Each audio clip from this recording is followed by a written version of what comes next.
News కు స్వాగతం. ముందుగా హెడ్లైన్స్. 5 విడతల్లోనే మూడోసారి మా సర్కార్ ఖాయమైంది మోదీ. తిరుమల శ్రీవారి సేవలో సీఎం రేవంత్ కుటుంబం.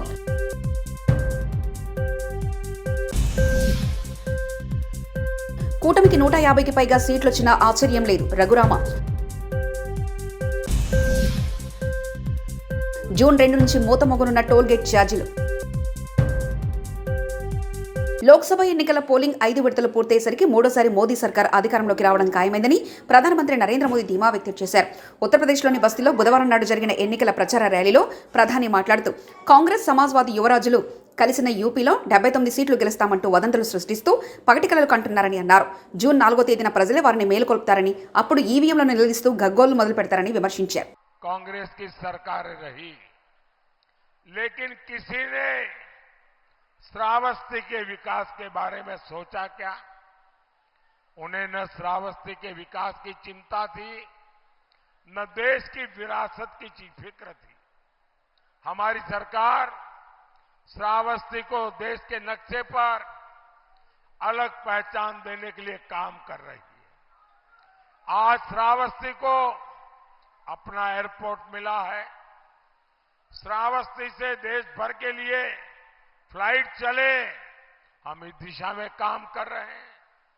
श्रावस्ती, बलरामपुर, खलीलाबाद रेल परियोजनाओं का भी शिलान्यास हो चुका है. यहां मां पाटेश्वरी विश्वविद्यालय भी तैयार हो रहा है. स्वास्थ्य सेवाओं के लिए मेडिकल कॉलेज भी बनाया जा रहा है. इस क्षेत्र में बाढ़ की इतनी समस्या थी, हर बार हजारों परिवारों का जीवन खतरे में पड़ता था. लेकिन अब सरयू नदी परियोजना से बाढ़ का संकट भी खत्म होगा, किसानों को फायदा होगा. आप जरा बताइए, सपा कांग्रेस के रहते कभी भी ये काम संभव थे क्या?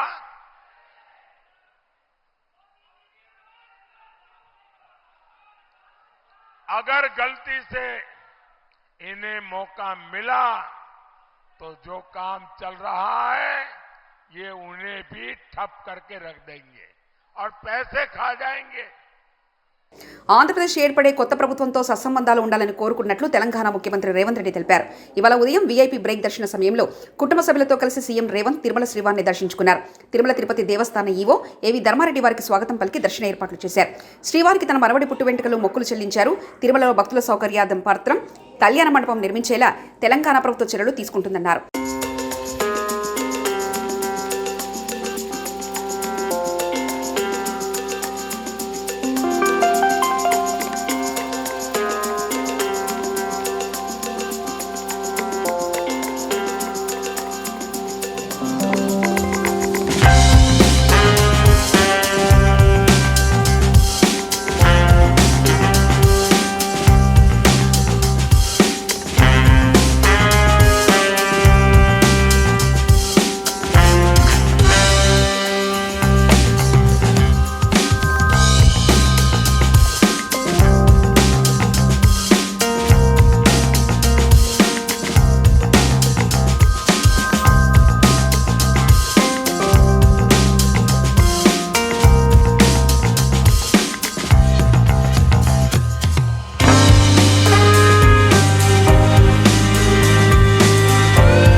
దర్శనం చేసుకోవాలని ప్రయత్నం చేసిన ఎన్నికలు స్థానిక పరిపాలనలో కాస్త సమయం దొరకకపోవడం వల్ల ఈరోజు స్వామివారిని దర్శించుకున్నాం. రెండు రాష్ట్రాల సత్సంబంధాలు కొనసాగాలని, రెండు రాష్ట్రాల అభివృద్ధి పదం వైపు నడవాలని, ఆంధ్రప్రదేశ్లో ఏర్పడబోయే ప్రభుత్వము ఆ రాష్ట్ర ముఖ్యమంత్రితో, తెలంగాణ ముఖ్యమంత్రిగా సత్సంబంధాలతో సమస్యలన్నిటిని కూడా పరిష్కరించుకొని కలిసికట్టుగా నడిచి రెండు రాష్ట్రాలు అభివృద్ధి పదం వైపు నడిపించే విధంగా ఒకరికి ఒకరు సహకరించుకొని ముందుకు వెళ్ళాలని ఆకాంక్షించను. అదేవిధంగా తెలంగాణ రాష్ట్ర ప్రభుత్వం తరఫున కొండ మీద ఒక సత్రం నిర్మాణము, కళ్యాణ మండపం నిర్మించి తెలంగాణ నుంచి వచ్చే భక్తులకే కాకుండా దేశం నలుమూలల నుంచి స్వామివారిని సందర్శించుకునే భక్తులందరికీ కూడా సౌకర్యాలు కల్పించడంలో తెలంగాణ రాష్ట్ర ప్రభుత్వం కూడా భాగస్వామ్యం తీసుకోవాలనుకుంటుంది. ఈ ఫలితాల ప్రక్రియ ముగిసిన తర్వాత తప్పకుండా తెలంగాణ రాష్ట్ర ప్రభుత్వం తరఫున సత్ర నిర్మాణానికి అవకాశం ఉంటే కళ్యాణ మండపం నిర్మించి స్వామివారి సేవ కొనసాగించాలని రాష్ట్ర ప్రభుత్వం భావిస్తుంది. తప్పకుండా తొందరలోనే ఆంధ్రప్రదేశ్ ముఖ్యమంత్రిని కలిసి విజ్ఞప్తి చేసి ఇక్కడ స్వామివారి సేవలో తెలంగాణ రాష్ట్ర ప్రభుత్వం కూడా భాగస్వామ్యం తీసుకోవాలని కోరుకుంటున్నాను. డెఫినెట్గా మీరే చూస్తున్నారో మేము చెప్పేది ఉంది, ఇక్కడ కొండ మీద రాజకీయాలు మాట్లాడకూడదు. తప్పకుండా మంచి వాతావరణం ఉంది, వాతావరణం కూడా అనుకూలించింది. గత సంవత్సరం కరువు వచ్చిన, తాగునీటి సమస్య ఉన్న సమస్యలను అధిగమించి మంచి ఋతుపవనాలు, మంచి కాలం అవుతున్నది. వానలు పడాలి, పంటలు పండాలి, రెండు రాష్ట్రాలు సుభిక్షంగా ఉండాలనే మా ఆలోచన. ప్రకృతి కూడా సహకరిస్తుంది. తప్పకుండా పాలకుల మనసులో ఎలాంటి ఆలోచనలు లేనప్పుడు స్వామివారు ఒక ఆలోచన కలిగించి తప్పకుండా ఆ ప్రాంత రైతులకు సహాయం చేసే విధంగా వానలు పడి పంటలు పండుతాయి. మా ప్రభుత్వ కార్యాచరణ కూడా ప్రధానంగా రైతాంగాన్ని ఆదుకొని దేశం యొక్క సంపదను పెంచాలనేది మా ఆలోచన. ఆ విధంగా ముందుకు సాగాలని మా ప్రభుత్వం భావిస్తుంది. ఢిల్లీ మద్యం కుంభకోణంలో బీఆర్ఎస్ ఎమ్మెల్సీ కల్వకుంట్ల కవితతో పాటు మరో నలుగురి ప్రమేయంపై ఎన్ఫోర్స్మెంట్ డైరెక్టర్ ఈడీ దాఖలు చేసిన అనుబంధ ఛార్జిషీట్ను పరిగణలోకి తీసుకోవాలా లేదా అనే అంశంపై తీర్పును ఢిల్లీ రౌస్ అవెన్యూ కోర్టు ఈ నెల 29కి రిజర్వ్ చేసింది. కవితతో పాటు ఆమ్ ఆద్మీ పార్టీ తరఫున గోవాలో ప్రచారం నిర్వహించిన ముగ్గురు ఉద్యోగులు Damodar Sharma, prince Kumar, Charanjit Singh, India ahead news channel మాజీ ఉద్యోగి అరవింద్ సింగ్పై అభియోగాలు మోపుతూ ఈడీ ఈ నెల 10న సుమారు 200 పేజీతో అనుబంధ ఛార్జిషీట్ దాఖలు చేసింది. దాన్ని పరిగణలోకి తీసుకునే అంశంపై మంగళవారం విచారణ జరిగింది. కవితతో పాటు మిగిలిన నలుగురి ప్రమేయంపై ఈడీ బలమైన వాదనలు వినిపించింది. కాల్ డేటాతో పాటు కాల్ రికార్డులను కూడా సేకరించామని పేర్కొంది. హవాలా రూపంలో డబ్బులు మళ్లించేందుకు కరెన్సీ నోట్ల సీరియల్ నంబర్లను టోకెన్గా వాడారని ఈడీ ఆరోపించింది. ఏపీలో ఎన్డీఏ కూటమికి 150కి పైగా సీట్లు వచ్చినా ఆశ్చర్యం లేదని ఉండి తెలుగుదేశం పార్టీ అభ్యర్థి రఘురామకృష్ణరాజు అన్నారు. విశాఖలో నిర్వహించిన తెలుగుదేశం పార్టీ నేతల మీడియా సమావేశంలో ఆయన మాట్లాడారు. ఈవీఎంలను తెలుగుదేశం నేతలు ధ్వంసం చేశారని ఆరోపించిన పిన్నెల్లి అరాచకాలకు మీడియాలో అందరూ చూశారని రఘురామకృష్ణరాజు ఎద్దేవా చేశారు. ఈ ఎన్నికల తర్వాత జగన్మోహన్ రెడ్డి రాజకీయ చిత్రపటంలో కనిపించారని విమర్శించారు. ఆ ప్రభుత్వం వచ్చిన దాఖలాలు లేవు. ఈ రెండు కారణాలని మనం కలుపుకుంటే 100% ఫుల్ ప్రూఫ్ జగన్మోహన్ రెడ్డి అనే వ్యక్తి రాజకీయ చిత్రపటంలో ఈ ఎన్నిక తరువాత ఉండటం అన్నది జరగదు.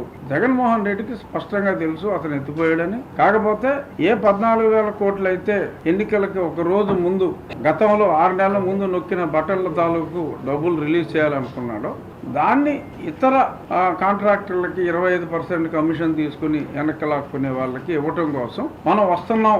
ఎందుకంటే అధికారులతో ఇంకా తప్పులు చేయించాలి. అధికారి తప్పులు చేయాలంటే ఇతడు మళ్ళీ వస్తాడని ఒక కాన్ఫిడెన్స్ ఉండాలి. కాబట్టి అధికారుల్ని బ్లఫ్ చేయడానికి ఒక బ్లఫ్ మాస్టర్ లాగా ఏదో అక్కడ ఒక చిన్న సీన్ క్రియేట్ చేసి మనం వస్తున్నామని చెప్పి వెళ్ళాడు. అధికారుల మీద ప్రెషర్ పెట్టి ఏదో పేమెంట్లు క్లియర్ చేయాలని చూశారు. అది కొద్దిమంది అధికారులు ఏదన్నా ఇంకా తప్పు చేసే వాళ్ళు ఉంటే చేయొచ్చు తప్ప అందరికీ కూడా క్లియర్గా అర్థమైంది అతని చాప్టర్ క్లోజ్ అయిపోయిందని. పోస్ట్ పోల్ సర్వేలు కూడా పూర్తిగా అనుకూలంగా ఉన్నాయి. నేను గతంలో చెప్పా 125 స్థానాలకి ఒక్క స్థానం కూడా తగ్గదు.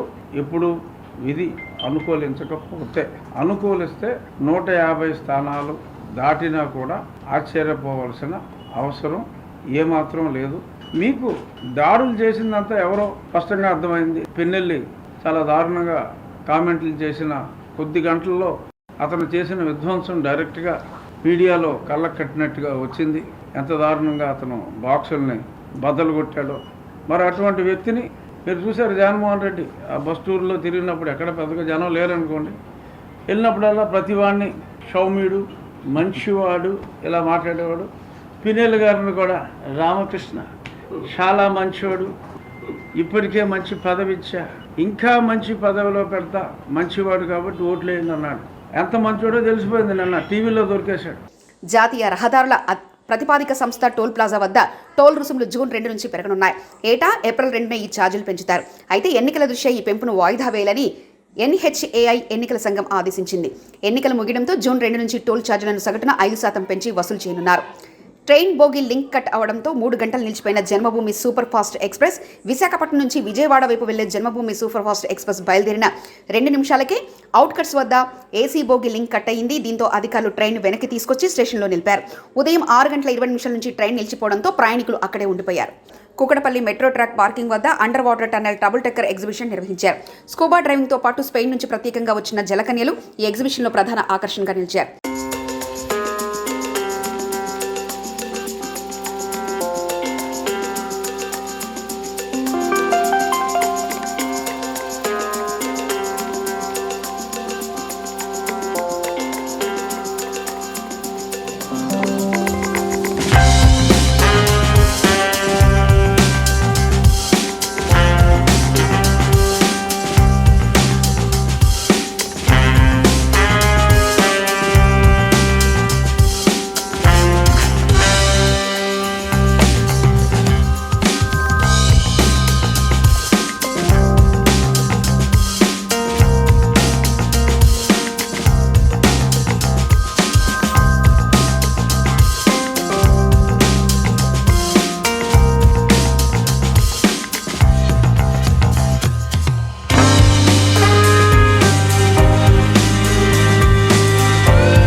ఆంధ్రప్రదేశ్లో ఎన్డీఏ కూటమిదే గెలుపని సర్వేలని చెప్తున్నాయని తెలుగుదేశం పార్టీ నేత గంటా శ్రీనివాసరావు ధీమా వ్యక్తం చేశారు.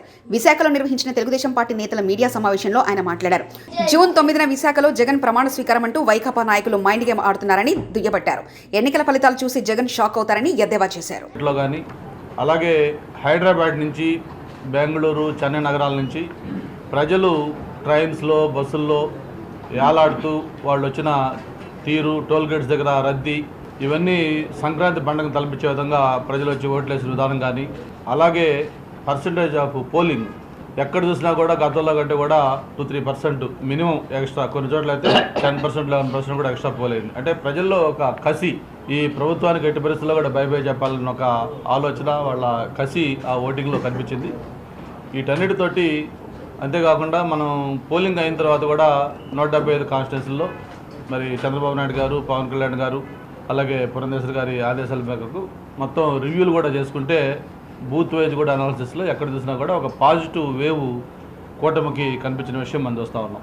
అయితే దీన్ని డైవర్ట్ చేస్తూ వైసీపీ నాయకులు, జగన్మోహన్ రెడ్డి గారు మొన్న లండన్ వెళ్ళే ముందు ఆయన పీకే టీం ఏదైతే ఐపాక్ టీం ఉందో ఐపాక్ టీంతో మాట్లాడినప్పుడు ఆయన చేసిన కామెంట్స్ కానీ ప్రజలు షాక్ అవుతారని చెప్పాడు. ప్రజలు, దేశం కూడా డెఫినెట్గా మేము కూడా అంటా ఉన్నాం. ఎందుకంటే ఖచ్చితంగా షాక్ అవుతారు. ఎందుకంటే ఆ రిజల్ట్స్ అంత ఏకపక్షంగా కూటమి వైపు రాబోతా ఉంది. ప్రజలు, దేశంతో పాటు జగన్మోహన్ రెడ్డి కూడా గ్యారెంటీగా షాక్ అవుతాడు. ఎందుకంటే ఆయన ఊహించిన విధంగా ఫలితాలు రాబోతూ ఉన్నాయి.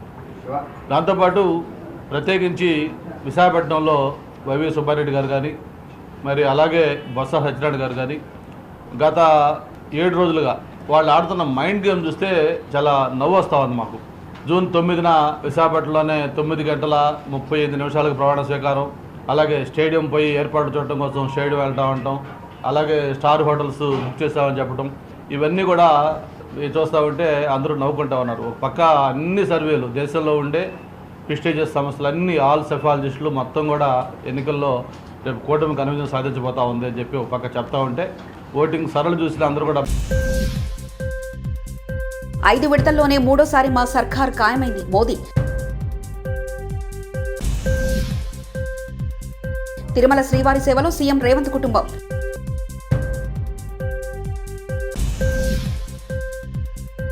కూటమికి 150కి పైగా సీట్లొచ్చినా ఆశ్చర్యం లేదు రఘురామ. జూన్ 2 నుంచి మూతమొగనున్న టోల్గేట్ ఛార్జీలు. ఇవి బులెటిన్ విశేషాలు.